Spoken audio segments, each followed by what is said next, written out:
So Ravi గారు, madam. Akshaya Tritiya రోజు మీకు అంటే సేల్ మాత్రం తగ్గట్లేదు అంటున్నారు. అవును. ఇప్పుడు ఫ్యూచర్ లో బంగారం రేట్ ఎలా ఉండబోతుంది? సో ఫ్యూచర్లో అంటే మనకి ఎవ్రీ ఇయర్ ఒక 10 to 15% అయితే గోల్డ్ రేట్ అనేది పెరుగుతూనే ఉంటుంది మేడం. ఓకే.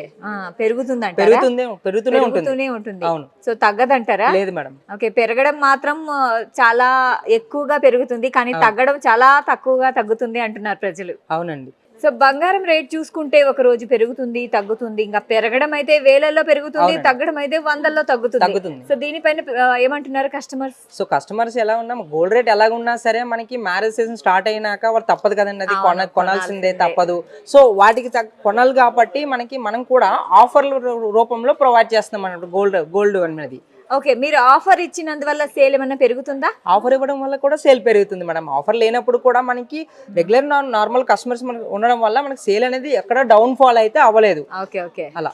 సో ఎన్ని ఎన్ని అంటే యుద్ధాలు వచ్చినా ఏమొచ్చినా రేట్లు పెరిగినా సేల్ మాత్రం తగ్గట్లేదు. ఎందుకంటే మన భారతదేశంలో బంగారం అంటే మన సాంప్రదాయం. పెళ్ళిళ్ళైనా ఏ శుభకార్యాలైనా ఖచ్చితంగా బంగారం కొంటాము. అండ్ ఆల్సో గిఫ్ట్ కూడా మనం బంగారాన్నే ఇస్తాం కదా మనకు కావాల్సిన వాళ్ళకి. అందుకే బంగారానికి అంత డిమాండ్ మరి.